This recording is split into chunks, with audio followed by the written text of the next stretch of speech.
Avec les Meetup WP Paris, j'ai lancé une série d'ateliers consacrés au FSE de WordPress. C'est déjà la 3e édition. Récemment, je me suis demandé pourquoi je ne pourrais pas étendre cet apprentissage à une audience plus large grâce à YouTube.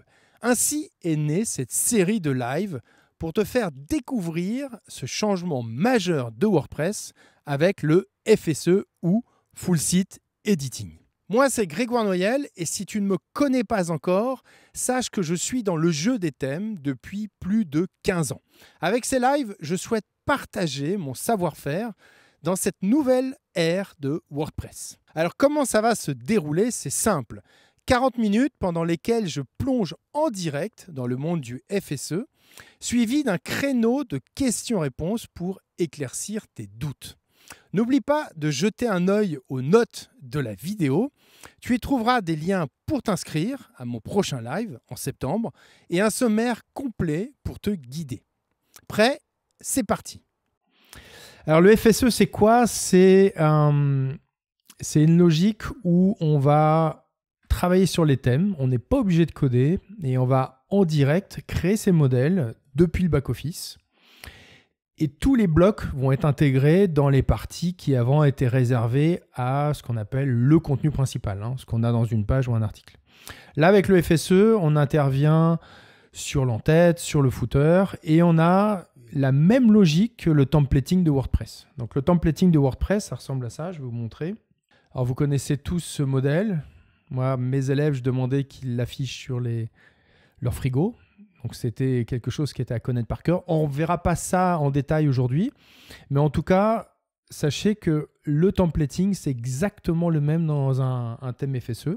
C'est la même chose qui est respectée. Là, l'idée, c'est qu'on va voir qu'il y a deux approches. Soit on travaille directement dans le back-office et on fait tout dans le back-office, ou alors, et ça c'est plutôt ce que je recommande, on peut régulièrement enregistrer dans son thème tout ce qu'on a fait depuis le back-office. Et pour ça, il y a une petite extension qui est très pratique qui s'appelle Create Block Theme, qui fait un peu office pour moi de versionning. C'est-à-dire que je vais faire tous mes changements dans le back-office, je vais valider mes modèles et puis après, je vais actualiser mon thème. Donc, il va être là, cette fois-ci, en dur. Et du coup, ça va valider et enregistrer en dur tout ce que j'ai fait dans le back-office. Là, ce qui est intéressant, c'est qu'à un moment, si on commence à faire des bêtises dans le back-office, à tout moment, on peut revenir en arrière. On verra qu'il y a un moyen très simple pour réinitialiser ce qu'on aurait fait dans le back-office. Donc là, je vous propose qu'on fasse un thème de zéro et puis qu'on commence à monter les réglages. Alors, ça va vraiment être une initiation. Mais après, je compte faire un live comme ça une fois par mois. Et puis, on va refaire un peu ce qu'on fait avec les meet-up. Alors, c'est vrai que tout le monde ne peut pas venir à Paris pour les meet-up. Donc, j'ai envie de faire ça un peu en parallèle, mais avec le même esprit. C'est-à-dire que petit à petit, on va monter en compétences ensemble. Donc là, j'ai un site qui est déjà installé. Donc, ça, c'est 2023. Alors, il faut savoir que quand vous avez un thème qui est FSE, il y a beaucoup plus d'options de design que ce qu'on retrouve dans le thème de base. Vous avez quelques réglages FSE sur un thème qui ne serait pas entièrement avec des blocs, mais dès que le FSE est activé, on a beaucoup plus d'options au niveau du design. Donc là, je vais partir dans le back-office. Je suis connecté déjà au site, je suis sur un site local, donc là, j'ignore. Et puis, je vais aller dans Extension. Donc, j'ai déjà installé cette extension qui s'appelle Create Block Theme. Donc, si vous ne l'avez pas déjà installé, je vous conseille vivement de l'installer. Donc, il suffit de faire ajouter. Ensuite, vous faites create. Alors, attention, il faut mettre bien le CK pour qu'il puisse retrouver facilement. Bon, il est déjà installé, create block theme, et puis vous l'activez. Une fois qu'elle est activée, cette extension, elle ajoute deux menus. Elle ajoute le menu create block theme et le menu gestion des polices. Alors, ce qui est intéressant avec cette méthode, c'est que vous pouvez récupérer n'importe quelle police Google et il va les intégrer localement dans votre thème. Ensuite, on peut aussi ajouter une police de caractère qui serait une police sur mesure. Donc là, je vais aller dans Apparence, Create Block Theme et on va voir quelques options. Je vais me concentrer vraiment sur l'essentiel parce qu'on n'a pas beaucoup de temps, donc je voudrais qu'on aille un peu plus vite. Par exemple, là, je peux exporter 2023. C'est-à-dire je prends tout ce que j'ai fait dans le back-office et j'exporte avec les réglages de 2023. Ensuite, je peux créer un thème enfant. Ça n'a plus tellement de sens. Je ne vais pas développer avec les thèmes FSE, mais ça serait possible. Je peux le cloner avec ce que j'ai fait pareil dans le back-office. Je peux l'actualiser. Alors ça, c'est le menu qu'on va voir le plus souvent parce que ça permet de valider ce qu'on aurait mis en place dans le back-office. Donc ça, c'est très intéressant. Et c'est dans ce sens-là que je vous dis que ça se rapproche beaucoup du versionning parce qu'on peut soit réinitialiser ce qu'on a fait dans le back-office très facilement ou le valider en dur dans son thème, dans les fichiers. Alors bien sûr, si vous faites du versionning, si vous avez Git derrière, vous avez 2 niveaux de contrôle. C'est-à-dire qu'avant de le valider vraiment dans Git, on ne va pas voir Git ce soir, je vous rassure tout de suite, eh bien, on pourrait avoir une deuxième validation avec Git.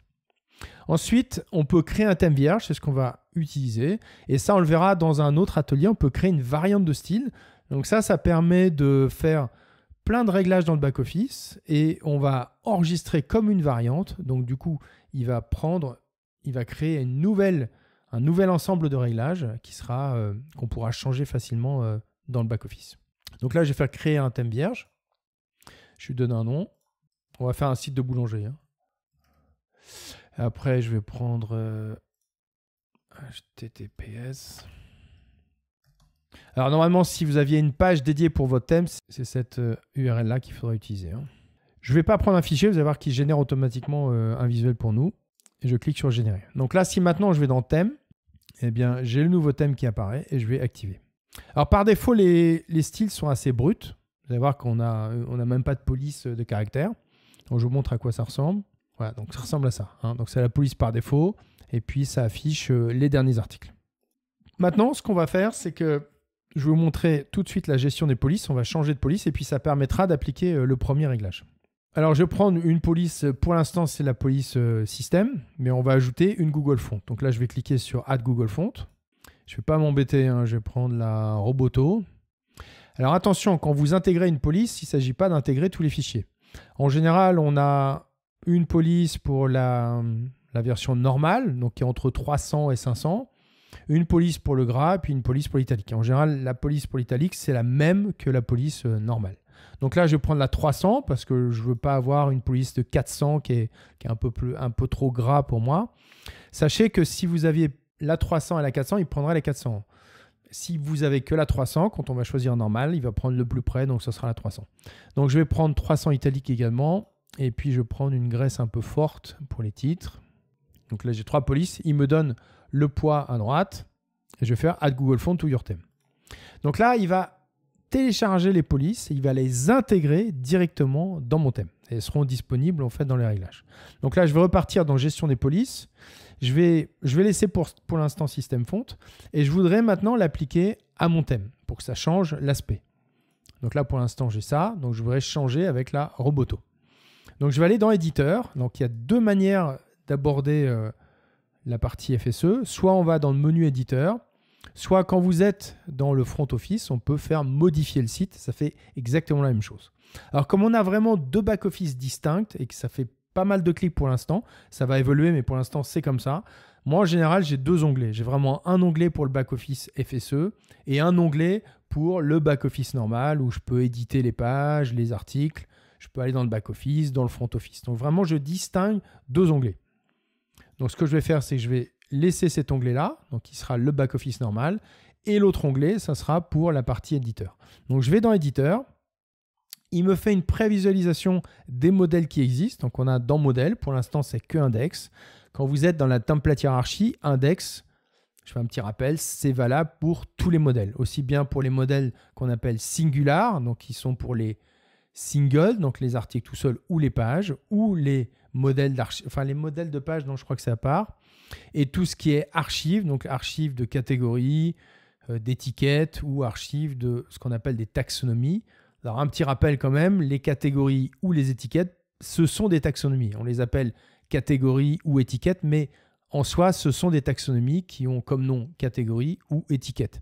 Et quand nous, on ajoute une catégorie, on dit j'ajoute une catégorie, mais en fait, le terme exact, c'est j'ajoute un terme dans une taxonomie. Ça, c'est important parce qu'on verra que dans les ateliers futurs, quand on commence à faire des modèles sur mesure, là, il faut comprendre vraiment cette hiérarchie pour être au plus près de la logique WordPress et pour que ce soit très fluide dans votre mise en place. Donc là, je ne vais pas me rendre dans modèle ou je peux cliquer sur un des modèles, peu importe. Et alors, l'onglet qui va nous servir pas mal, au début en tout cas, c'est l'onglet qui s'appelle Style. L'onglet Style, ça permet de gérer les styles globaux sur tout le site. Alors, on verra qu'il y a deux approches. Il y a le style global et vraiment, le FSE, c'est construit comme du CSS. C'est vraiment la même logique qui est derrière. Et je pense que le module débutant que je vais faire, je vais le construire de cette manière-là. Donc, on a le style global. Donc, ça, c'est ce qu'on applique à la page, au body. Et après, on a une notion de cascade ou d'héritage dans le CSS où certains éléments vont hériter de ce qu'on va appliquer dans le body. Donc, le body, c'est la fenêtre. Quand je suis dans la page qu'on voit en ligne, ça, c'est le body, c'est le corps en fait de la page. Donc là, je vais aller dans l'onglet style et les réglages de base qui sont appliqués au body, on les retrouve dans 3 groupes. On les retrouve dans typographie, couleur et mise en page. Ensuite, l'autre réglage important, il est dans bloc. C'est-à-dire qu'il va y avoir une notion d'héritage, notamment pour paragraphe. Paragraphe, en général, hérite de ce qu'on règle dans le body. Mais avec bloc, on va pouvoir faire des réglages spécifiques pour chaque bloc, avec quasiment tous les réglages qu'on retrouve dans le réglage global. Donc là, pour l'instant, je vais changer la typographie. Donc, je clique à l'intérieur. Et on a 4 groupes qui s'affichent. Donc, on peut changer le texte, les liens, les titres et les boutons. Donc, on va commencer par le texte. Et on va voir que la police de caractère, donc c'est la police par défaut. Mais je peux changer. Et la police que je viens de charger, elle s'affiche. Donc, le roboto. Et elle va s'appliquer automatiquement. Donc là, pour le titre du site, évidemment, comme c'était réglé sur gras, il va prendre moi ce que j'ai chargé comme police, qui est la 900. Et comme c'est le plus près qu'il trouve avec la Grèce, c'est la 900 qui va appliquer. Ensuite, je peux changer la taille. Donc ça, je ne vais pas le changer parce que c'est changer la taille sur tous les paragraphes de base. Je vous montre ce que ça donne. Donc vous avez des pré-réglages qui sont installés. Et je peux aussi mettre un réglage par défaut. Alors ce qui est pas mal quand vous appliquez, parce qu'il y a une notion de REM en fait qui est appliquée sur toutes les polices. Donc les REM, c'est les routes EM. C'est des valeurs qui sont relatives. C'est-à-dire que si je change sur la page de base, ça va se changer en cascade sur tous les éléments. Donc là, vous pouvez vous dire, tiens, je vais changer mon réglage de base. Et ça va s'appliquer à tous les blocs internes. Ce qui est pas mal quand vous êtes dans l'onglet style, c'est d'aller dans le petit œil, guide de style, et vous allez lister en fait tous les blocs de base qui existent dans votre site et ça vous permet de voir comment sont appliqués automatiquement les styles. Donc j'ai tous les textes, donc là j'ai le paragraphe, j'ai les médias, donc les réglages de base également, j'ai le design avec les boutons, les colonnes, les groupes, les widgets et les thèmes. Donc les thèmes, c'est ce qu'on appelle les blocs de thèmes. Donc ça, c'est une grande nouveauté du FSE. Alors, je ne sais pas si on aura le temps de le voir aujourd'hui, mais ça permet d'appeler tout ce qui est contenu dynamique, comme titre du site, titre de la page, auteur de l'article, auteur de la page. Qu'est-ce qu'on aurait comme bloc dynamique? La date de publication. On a ce qui nous donne ici la description du site. Donc tout ça, c'est des contenus dynamiques qui récupèrent depuis la base de données.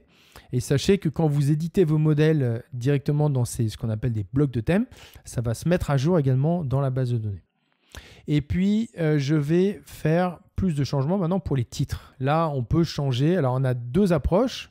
Vous avez tous les liens, c'est-à-dire tous les titres. Donc là, ça va s'appliquer sur tous les titres. Si par exemple, je dis que tous mes titres sont légers, vous voyez qu'on bascule sur la Grèce qu'on avait choisi 300. Mais après, je peux dire que je vais prendre la valeur par défaut et je vais distinguer pour chaque titre des réglages différents. Alors là, j'ai changé un réglage dans le H1. Je peux le faire pour tous les titres. Je ne vais pas trop développer. Mais à tout moment, vous pouvez revenir en arrière. Parce que pour l'instant, ce n'est pas enregistré dans le thème. C'est enregistré dans la base de données. Donc, si je voulais réinitialiser, dans les 3 petits points, on peut dire qu'on réinitialise les options par défaut. Et qu'est-ce qu'il va faire tant qu'on n'a pas validé dans son thème? Eh bien, il va reprendre les options par défaut du thème. Alors, je vous montre ce que ça donne parce que ça, c'est important de bien comprendre cette logique-là, notamment quand vous voulez avancer pas à pas pour valider les éléments et pour faire d'autres expérimentations. Donc, je vais ajouter le thème directement moi, je suis dans Visual Code. Donc, je vais ajouter un nouveau thème. Donc, j'utilise beaucoup les espaces de travail. Donc là, on retrouve notre thème. Et là, tous les styles vont être centralisés dans un fichier qui s'appelle theme.json. Theme.json, alors on ne va pas voir ça tout de suite. Hein. L'idée, ce n'est pas qu'on aille dans le code. Je vous ai dit que c'est sans code aujourd'hui. Mais Theme.json, ça permet de créer vraiment des bibliothèques sur mesure et de centraliser tous les styles. Et en arrière-plan, lui, ce qu'il va générer, c'est des variables. Des réglages par défaut, évidemment, mais surtout des variables qu'on va pouvoir, nous, après, utiliser dans les CSS ou directement dans le fichier theme.json. Donc là, pour l'instant, il n'y a pas grand-chose. Il y a les réglages par défaut. Là, vous voyez qu'il a ajouté les fonts family. Donc ça, c'est dès que j'ai chargé les polices, c'est ajouté automatiquement. Et puis, le reste, c'est les réglages par défaut. Regardez ce qui va se passer maintenant si je fais... J'actualise en fait ce que je vais enregistrer. Alors attention, quand vous êtes dans la partie éditeur, il faut enregistrer 2 fois. Pourquoi? Parce que dans certains cas, quand vous travaillez sur des modèles notamment, vous allez travailler sur des parties différentes. Et donc à chaque fois, vous devrez choisir ce que vous voulez vraiment enregistrer. Vous n'êtes pas obligé de tout enregistrer. C'est pour ça qu'il y a cette double validation. Donc là, je vais enregistrer. Je vais repartir dans l'autre onglet pour ne pas quitter le... Je vais recharger pour vous montrer que c'est bien appliqué. Je vais aller dans Tableau de bord, Apparence, Create Block Theme, et je vais actualiser Atmosphère. Donc là, je vais faire Générer. Et si je vais dans mon fichier de code, eh bien en fait, ça a été mis à jour ici.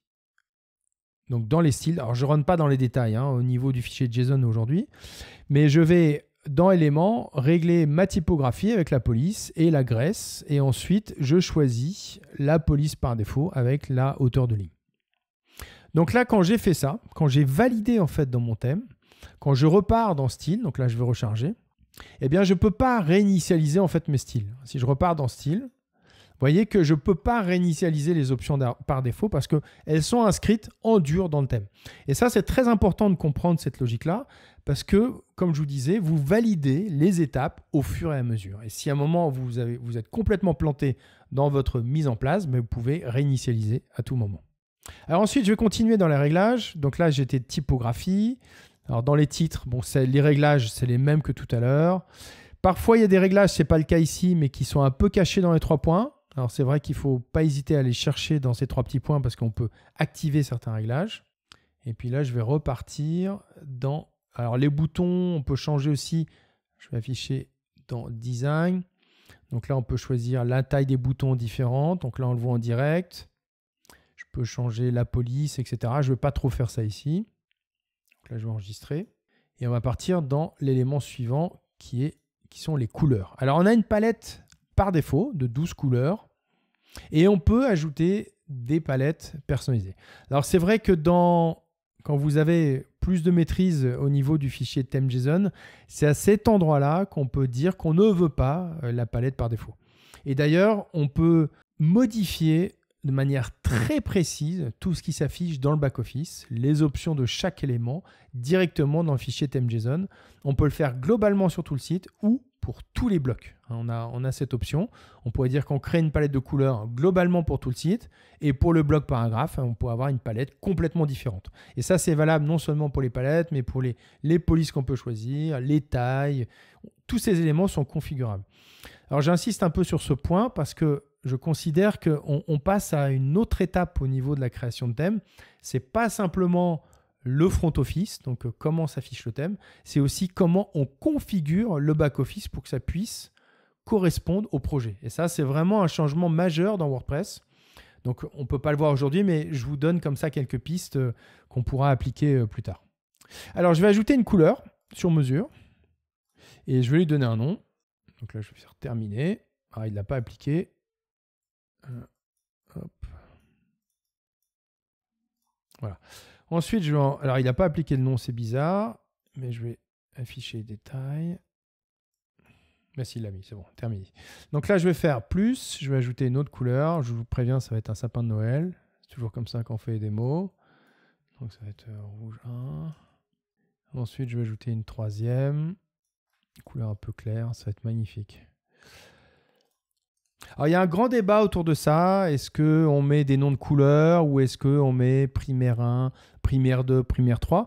Parce qu'une fois qu'on a constitué ces palettes de couleurs, on peut faire des systèmes génériques ou couleur foncé 1, couleur foncé 2, couleur foncé 3. Avec le groupe du Meetup WP Paris, on réfléchit encore à ça. On se dit, bah, tiens, quelle est la bonne approche? On n'a pas de solution miracle pour l'instant. Donc là, je vais enregistrer. Et donc, ça va enregistrer ma palette sur mesure. Alors, si je faisais ici réinitialiser, toute ma palette va disparaître. Si par contre, je la valide comme tout à l'heure, et que je recharge, ben vous allez voir qu'en fait, elle est directement maintenant intégrée. Donc, je reprends l'onglet style. Elle est intégrée vraiment dans mon thème. Elle a été validée. Je vous montre ce que ça donne au niveau du code. On fait quand même un peu de code, hein, désolé. Vous voyez, ça met un nouveau groupe dans Settings, ça s'appelle couleur. D'ailleurs, je vais tout de suite vous enlever la palette, défaut palette, false. Bon, pour vous montrer qu'avec une ligne très simple, on peut enlever la palette par défaut. Donc là, je recharge. Et là, du coup, on a juste notre palette qui s'affiche. Donc là, imaginez que, par exemple, je veux faire un style, une couleur sur mesure pour le paragraphe. Puis je vous montrerai après le dernier, mise en page. Je vais dans le bloc, il y a tous les blocs qui sont listés. Alors si vous ajoutez une extension type BodyPress ou les plus connus, les blocs vont être installés automatiquement également. Donc là, je vais dans paragraphe, j'ai mes couleurs. Et je pourrais dire que la couleur de mon texte par défaut, alors attention, ça c'est le piège. Ce n'est pas ici qu'on règle la couleur du paragraphe, là c'est vraiment la palette. C'est-à-dire qu'on pourrait ajouter une couleur par défaut, ou même une palette par défaut, juste pour le paragraphe, à cet endroit-là. Donc là, je vais dire personnaliser, je peux vous montrer. Donc là, je vais mettre un rouge plus fort, un rouge texte. Donc là, elle est personnalisée pour le paragraphe. Ce n'est pas cette couleur que je vais appliquer, mais vous allez voir ce qui se passe quand je l'applique sur le paragraphe. Donc là, je vais aller en texte. Et je vais changer, je vais prendre la couleur. Donc, vous voyez que le texte est changé automatiquement, tous les endroits où il y a le paragraphe. Donc là, c'est ce qu'on appelle un style qui est global.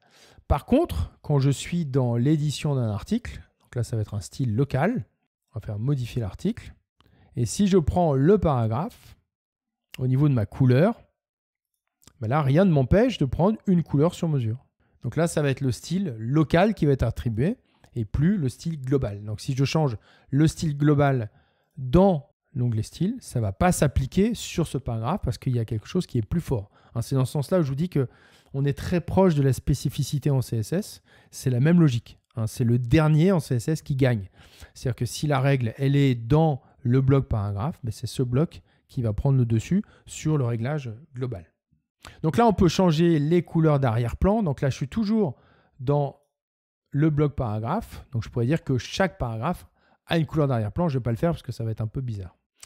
Ensuite, le dernier réglage, c'est mise en page. Alors, il y a deux éléments importants. C'est ce qu'on appelle le contenu boxé.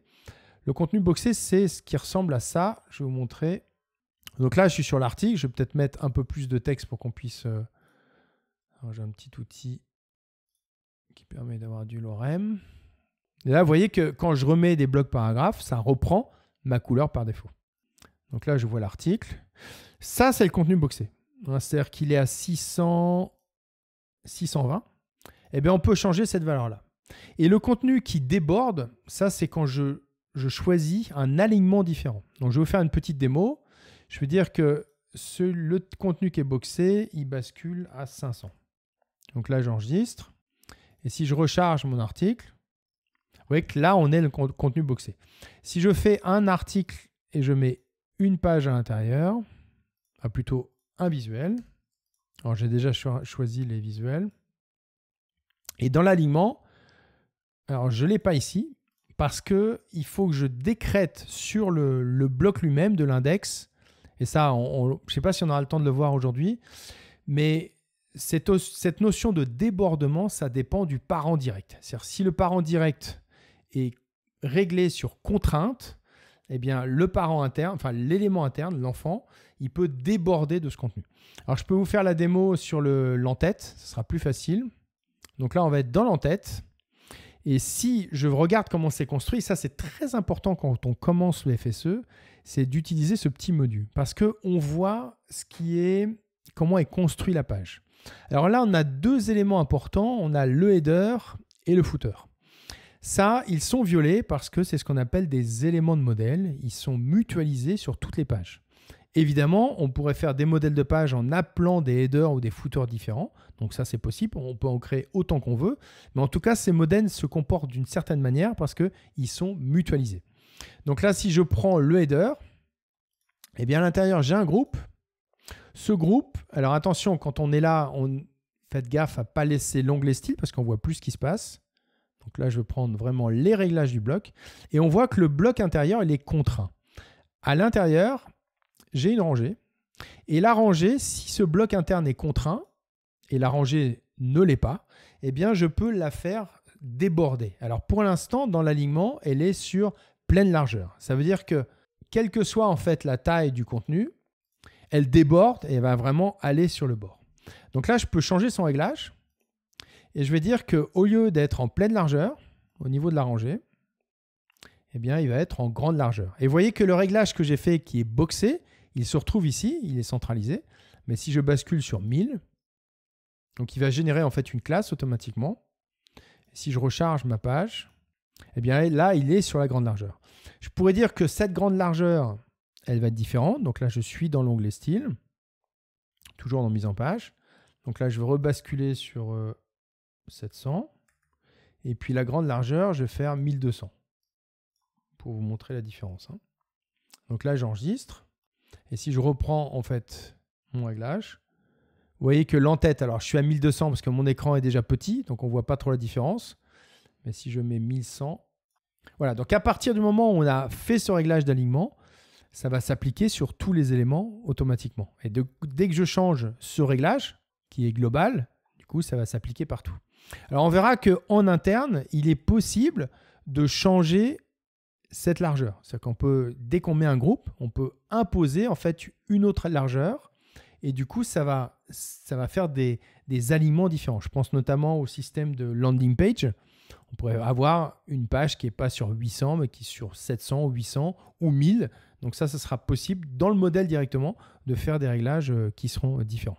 Ensuite, dans les autres réglages qu'on a toujours dans mise en page, ça, c'est ce qu'on appelle la marge interne. Donc, la marge interne qui est appliquée automatiquement sur toutes les mises en page. C'est la marge interne du body. Vous voyez que là, on le voit à gauche. On a une visualisation en direct.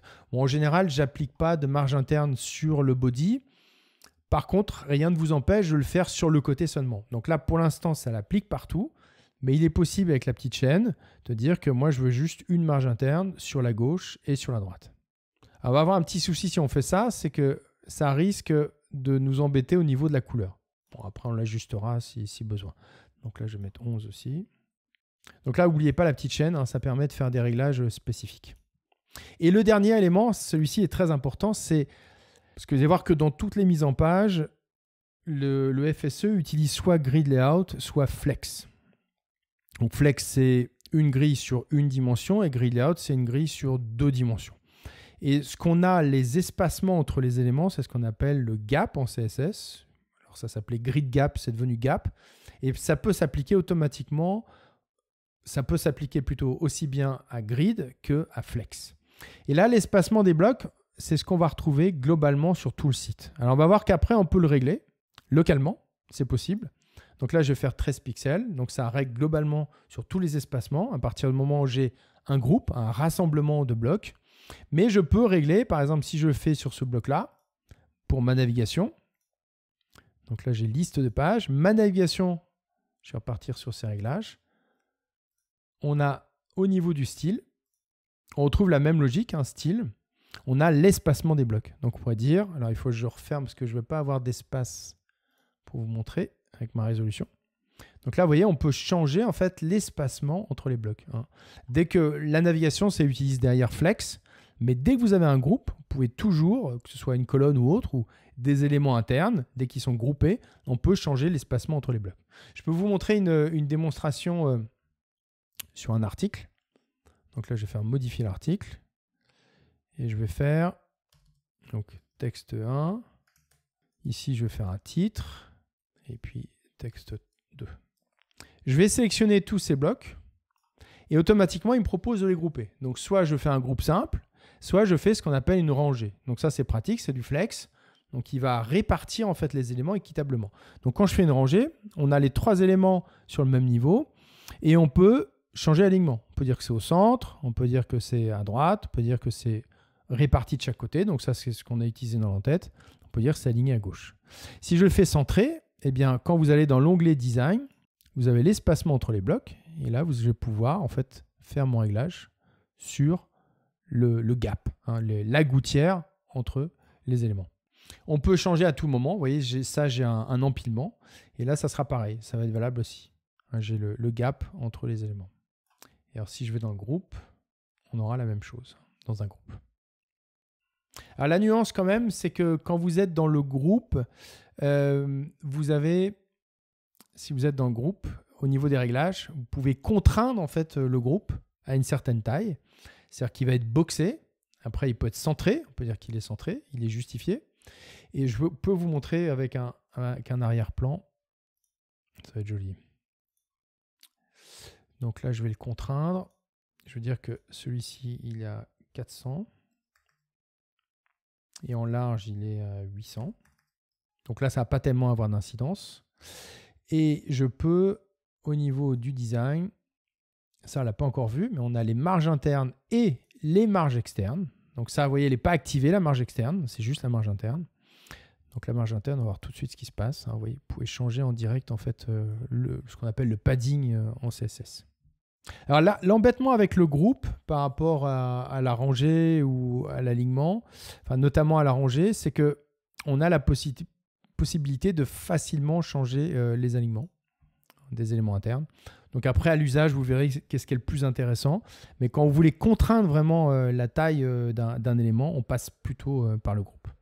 Alors, si je suis dans l'onglet style, donc là, j'ai fait pas mal de réglages. Donc là, je repars dans l'autre onglet. Vous voyez qu'il me propose de réinitialiser. Donc là, je vais revenir sur ce que j'avais enregistré dans mon thème.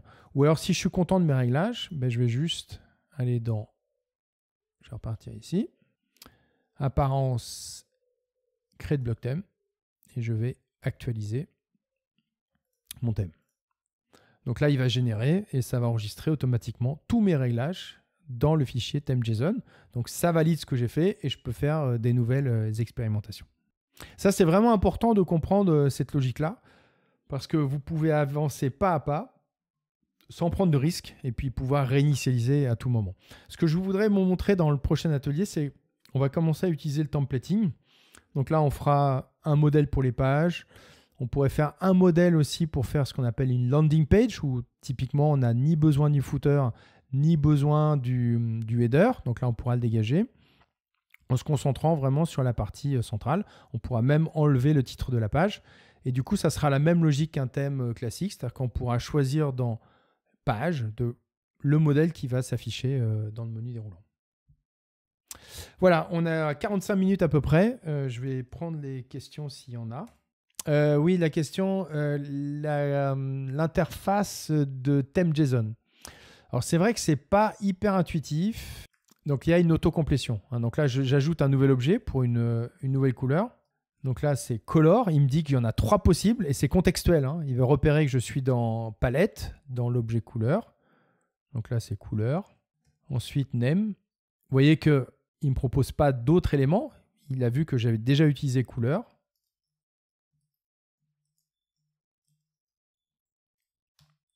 Et le slug. Alors, custom et mon vert. Donc ça, c'est ce qui va permettre de générer les variables. Et si j'oublie une virgule, par exemple, je vais vous montrer ça. Il y a le fichier qui change de couleur pour nous indiquer qu'il y a une erreur. Donc, je ne voulais pas faire de code, je vous en montre juste un petit peu. Là, ce qui est pas mal, c'est que il y a vraiment quelque chose qui est très intelligent dans l'utilisation du fichier JSON. Du coup, ça le rend un peu plus friendly. Hein. Ça permet de voir tout de suite dès qu'on fait une erreur. Et donc ça, bien sûr, ça va se mettre à jour dans le back-office automatiquement, juste pour le bloc paragraphe. Pas de question, mais cette fois-ci, j'ai réussi à tout faire en parallèle. Génial. Si nous avons construit notre thème avec quelques ajustements mineurs, pouvons-nous développer un thème enfant à partir de ce thème? Je ne sais pas si c'est une trop bonne idée de faire un thème enfant avec le FSE. Parce que si tu pars d'un thème de 0, finalement, globalement, tu n'as que des blocs natifs avec la hiérarchie classique de WordPress. Donc je pense que c'est plus simple de rester non pas sur un thème enfant, mais sur un thème classique. Enfin, un thème classique, un thème FSE, mais sans cette dépendance au thème enfant. Je ne pense pas que ce soit nécessaire. Thierry, ça ne va pas aider les devs à comprendre le code et à savoir coder. Ce qui est pas mal, c'est que comme tu es pas mal quand même dans le back-office, si tu comprends la logique de la template hiérarchie, ça te permet de voir comment il l'intègre. Tu peux le valider.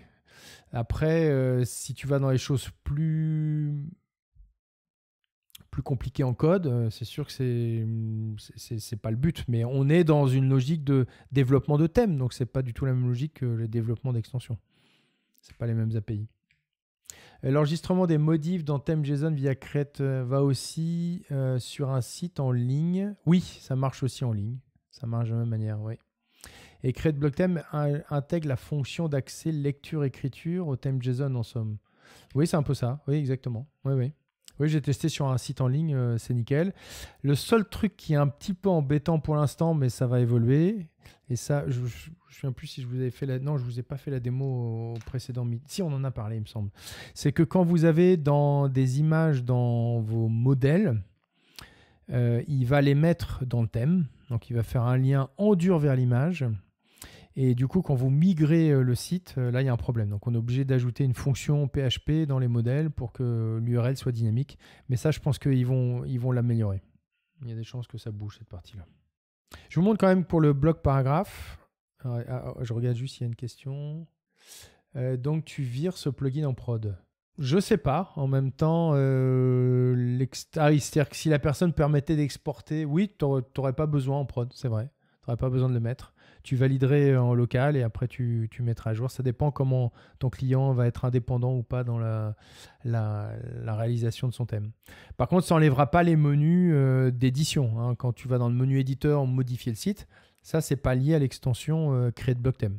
C'est vraiment lié au thème qui, lui, il reconnaît que c'est un thème FSE. Tu le vires en prod, d'accord. Oui. Je comprends. Après, moi, ça dépend de mes clients. Les clients qui veulent être autonomes et faire leurs petites modifs.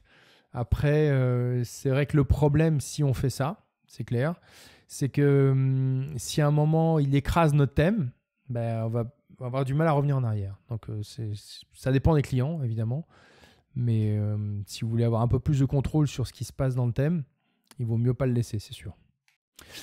Après, c'est assez facile. Si vous prenez un rôle, vous prenez pas le rôle natif. Il faut toujours cloner le rôle. Alors, Members marche très bien pour ça. On clone le rôle éditeur et à partir du moment où le rôle éditeur est sur la base du rôle éditeur, tous les menus FSE disparaissent. C'est très simple.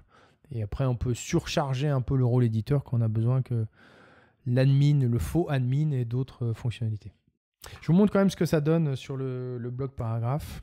Alors, si je vais dans mon paragraphe, vous voyez que j'ai mes nouvelles couleurs en fait dans le bloc paragraphe. Hein. C'est les couleurs sur mesure que j'ai mises, mais du coup, et c'est appliqué. Il n'y a que le paragraphe qui a ce bloc, enfin cette palette. Et si je mets mon titre, là j'ai l'autre palette qui est dans le thème, alors que l'autre c'est la palette du paragraphe. Et on peut faire les réglages pour le paragraphe. On pourrait dire qu'on enlève la taille, qu'on enlève l'apparence, qu'on enlève la casse. Tout ça, c'est configurable. Hein. On peut pour chaque bloc avoir des réglages très spécifiques dans le back-office. Il y a d'autres questions? Alors récemment, j'ai utilisé aussi, parce que là, la question qui s'est posée, ce qui me bloquait d'abord, notamment quand on faisait des modèles sur mesure, c'est l'utilisation de champs. C'est qu'on n'avait pas cette possibilité, on était obligé de mettre en dur en fait des blocs. Et ça, quand on veut mutualiser du contenu, notamment pour nos modèles, enfin moi, je n'ai pas appris comme ça, j'ai appris avec notamment ACF. Eh bien, là, j'ai utilisé de manière plus intensive une extension qui s'appelle MetaBlock. Je crois que c'est MetaBlock, je vais vous la montrer. Elle permet d'intégrer en fait dans tout le templating FSE, alors MetaBlock, tous les champs ACF. Donc ça, c'est génial parce que là, on a vraiment les deux systèmes qui cohabitent. C'est MetaBlock, MetaField Block. Et ce dev, il fait des super trucs. Il a fait notamment un bloc pour le fil d'Ariane qui marche très très bien aussi. Donc là, c'est compatible avec les méta classiques de WordPress ou les Meta ACF. Les deux marchent. Et on peut faire des modèles vraiment sur mesure. Directement, on fera ça la prochaine fois avec le FSE du coup. Après, ce qui serait pas mal, c'est qu'ils ajoutent dans l'API. J'ai pas encore eu le temps de regarder tout ce qui se passe dans 6.3 qui va sortir au mois d'août. Mais ce serait bien d'avoir un filtre à un moment au niveau d'un rôle, qu'on puisse facilement désactiver les menus éditeurs quand on a besoin pour certains rôles ou certains utilisateurs. En tout cas, quand on peut utiliser le PHP, les deux marchent très bien ensemble. Il y a plein de fonctions, notamment un truc tout bête, si j'ajoute le filtre pour la longueur de l'extrait, ça s'appliquera automatiquement sur les blocs de thème qui seront faits avec le FSE. Tous les filtres en fait PHP fonctionnent, notamment dans toute la partie dynamique des blocs de thème. Je ne referai pas en août un live, je pense que je le ferai en septembre. Donc là, on se concentrera vraiment sur le templating. On ira un peu plus loin sur la mise en place des blocs. Et puis, si on a le temps, j'aimerais bien vous montrer un peu comment on peut synchroniser. On fera un petit peu de CSS. Donc, il y a une routine à mettre en place pour que si on a besoin d'un peu de CSS, parce que souvent, c'est plus simple quand on a besoin de faire des personnalisations un peu avancées, vous allez voir qu'avec la méthode que je vous propose, le CSS va se synchroniser automatiquement entre le back et le front. Ça sera transparent. Alors ça, il faut que ce soit un thème FSE, parce que si vous n'avez pas de thème FSE, les classes dans le back-office et le front-office ne sont pas tout à fait les mêmes. Et du coup, c'était une vraie tannée. Moi, j'en ai fait même dans Tiny MCE. C'était assez galère de faire des CSS dans le back-office. Mais là, c'est transparent. Vraiment, il ajoute dynamiquement en fait, une classe qui va vraiment cibler tout ce qui concerne les blocs qui sont utilisés dans les FSE. Et du coup, il n'y a pas de conflit avec le reste et ça marche nickel. Ouais, ça sera un rendez-vous régulier. Ouais, à partir de septembre, je ferai un rendez-vous par mois. À peu près. Ouais. Bon, en général, on va rester sur ce format. J'essaye de ne pas faire trop long pour que ça puisse facilement se caler dans les emplois du temps. Tu es resté jusqu'à la fin. Un grand merci pour ta présence. N'oublie pas de noter le prochain live de septembre. On va plonger au cœur des modèles, ces fameux templates de WordPress. Tu vas découvrir comment tout cela fonctionne et comment créer un modèle personnalisé. Si tu es impatient d'approfondir, j'ai une proposition pour toi. J'organise une formation présentielle avec plusieurs dates prévues, dont une en septembre et une autre en octobre. Tous les détails se trouvent dans la description. Ce n'est pas tout, j'ai également une formation vidéo actuellement en pré-vente à un tarif très attractif. Encore une fois, tous les liens sont juste en dessous. Je te dis à très vite et n'hésite pas à t'abonner ou à mettre un pouce pour m'encourager à continuer.